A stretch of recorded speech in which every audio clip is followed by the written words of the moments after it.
Hey man, I hear you are a big fan of contemporary romance. Uh-huh. Why don't you read my book, The Fourth Kiss? It is only 250 rupees. Okay, but I'm already reading a contemporary romance. I got it for 210 rupees and it is written by a best-selling author. Of course. But my book will show you a unique perspective which most established authors and publishers stay away from. Unique perspective, you say? Interesting. Indie authors do sometimes give us some unique stories which break all the norms. But is your book any good? It doesn't even have 100 reviews on Amazon. But you see, I need readers like you to read it and review it. Maybe I'll pass. Hello, Namaskar, welcome, Swagatam. You are with the Versatile Doctor. My name is Dr. Abhinav Atul, an author, a YouTuber, and a TLB member. A Bibliophiles bookshelf or a personal library can have maybe multiple books of a single author, like Harry Potter series, the 50 Shades trilogy, the Robert Langdon books, the Shiva trilogy, etc.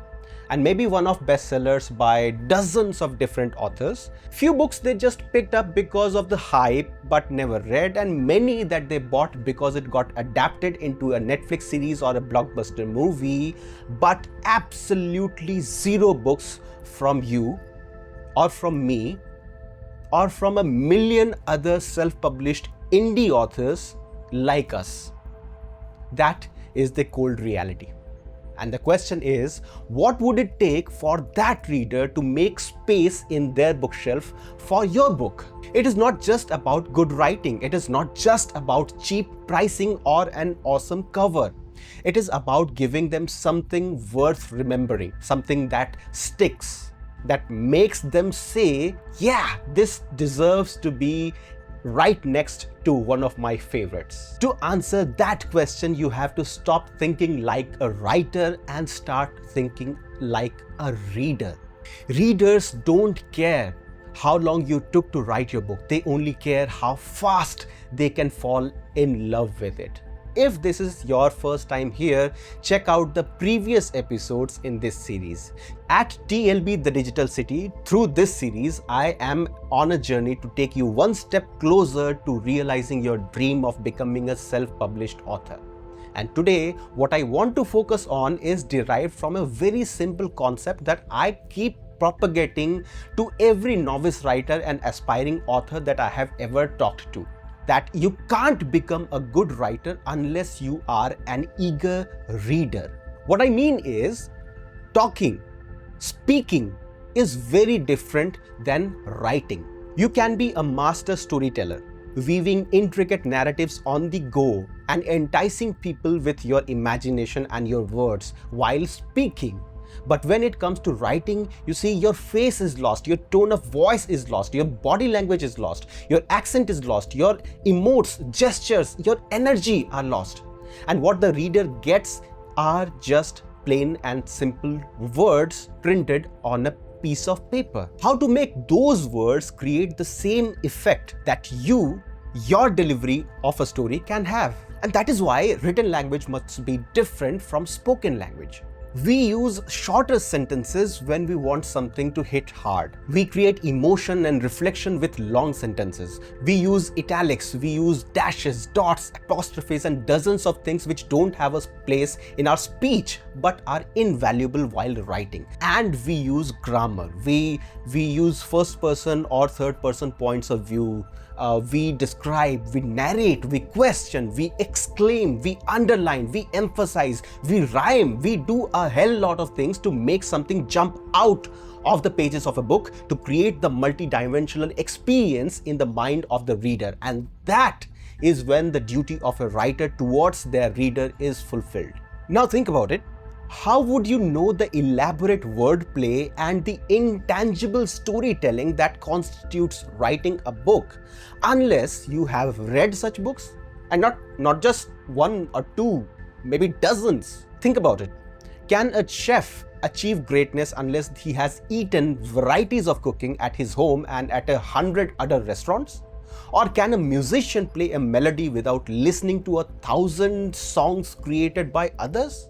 Similarly, no writer can become an author unless he or she is well read. You read romance, you read mystery, you read non-fiction, you read classics, you read poetry, you read bestsellers, and with each read, you learn. How a book is written, how it should be written can be taught in a school or through a YouTube video like this.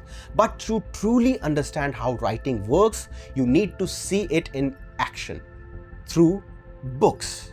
Let me give you one small example of this. A very common question I get is, how long should my story be for it to be published? I say, go to a bookstore. Pick up any 10 books in the same genre that you are writing. Check the number of pages in each, and then you will understand. You will understand that there is no formula. There is no magic number of pages. There is no lucky number of words that spell success for an author. Each book is different, and it is only the overall feel of the book when a reader reads it that decides if it was good or bad. Not the number of chapters in your book, not the weight of your book. You want to write a 20-page chapter? Sure, go ahead. Make sure it is lovely to read. You want to alternate between male and female points of views? Why the hell not? Just make sure it is clear and distinct. You want to put 2 blank pages in the middle of your book to demonstrate the passage of time? You're the boss. Just make sure the reader is intrigued enough to turn those blank pages and not just close the book and throw it about. So let us come back to the biggest question of all. What do readers think while deciding to purchase a book? Or in other words, what can you do to make sure a reader who has happened to gaze upon your book should feel compelled to read it? Let's start with the most basic thought. Not all books are for everyone. So don't expect that if you have written a mystery novel, every mystery lover in the world would love your book. That is not how people work. And on a related note, don't dare expect that every reader who has liked your book would take the time out to rate or review your book. Nope. Now, start with the presentation. That includes your title and your cover, including the subtitle or the praise quotes or endorsements, an achievement badge if applicable, and your format. I don't need to tell you about how important your book cover is. I will dedicate a complete episode on cover design soon. But what is on the cover? Your title. Would you want to name your book something generic like My Love Story, My Life, Meditation, Friend Turned Lover, Queen? Stand in front of the mirror and say your book's name out loud. Trust me, it makes a difference if you speak it out loud and not imagine it just in your head. No, go ahead and do it right now. Does it sound interesting enough, or it sounds cliched? Imagine yourself offering your book to a stranger. Would you feel proud saying its name? Would the name catch on if it were to become a bestseller? Now comes the subtitle. One of the most redundant subtitles I have ever seen, and on some bestsellers too, is a novel. I mean, what the heck? Yes, it serves to immediately designate the book as fiction and differentiate it from, say, a biography or another non-fiction. But why? Anyway, so it is not mandatory that your book should have a subtitle, but if it does, your subtitle should have a weight of itself, a function. Then there are other things like a bestseller tag, a few quotes from well-known figures, or another milestone like now a major motion picture or million copies sold. The presentation alone can make a reader's decision to buy your book. Don't forget, there are authors who have reached God level in the literary world.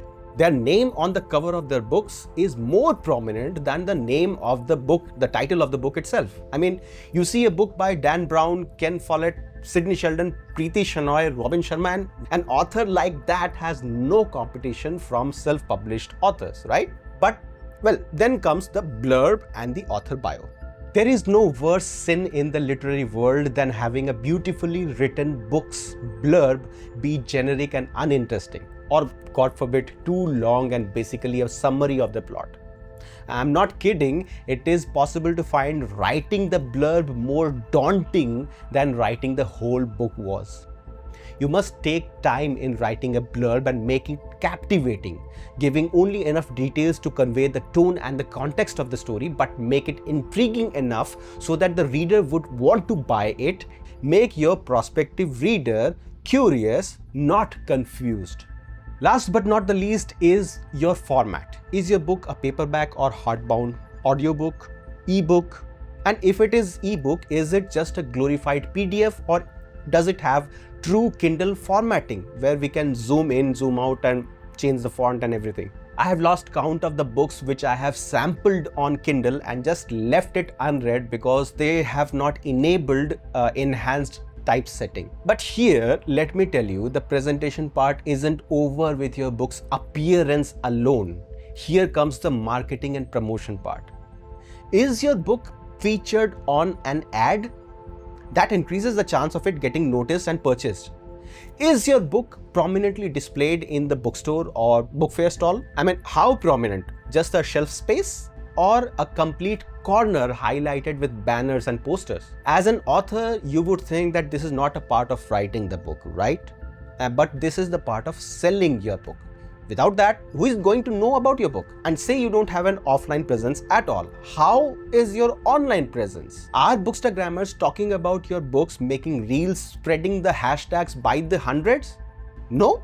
Well, then why would a reader think about your book? And on Amazon, your book is listed, right? The first thing that people see is your book cover and the star rating. You can't miss that. If your book doesn't have enough reviews, who is going to take a risk of buying your book? You are not a celebrity. You are not a well-known figure. And that brings us to a very complicated and delicate issue.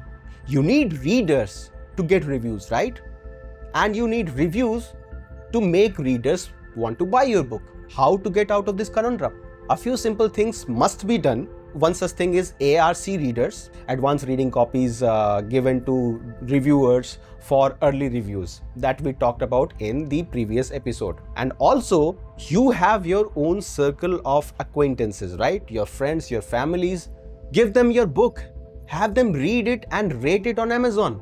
Because I'm not going to sit here and ask you to buy reviews. That is unethical. Even though almost everybody is doing it, it's not something that we should do. But at least in place of the money you are planning to spend on buying reviews, you can spend equal amount of time and efforts and your own attention to your friends and your colleagues and your padosis, neighbors and everybody out there to take your book and write reviews. And remember, about the bot reviews, you must know a major chunk of the people who are selling you reviews, like bulk reviews, 100 reviews for 50 rupees each and 1000 reviews and everything. A bulk of those reviews are going to be taken down by Amazon. A bulk of those accounts are going to be blocked by Amazon. This happens every time because these people, these accounts, these fake accounts who are just in for the money, who are just taking your book and writing a generic review and giving you 4 stars or 5 stars,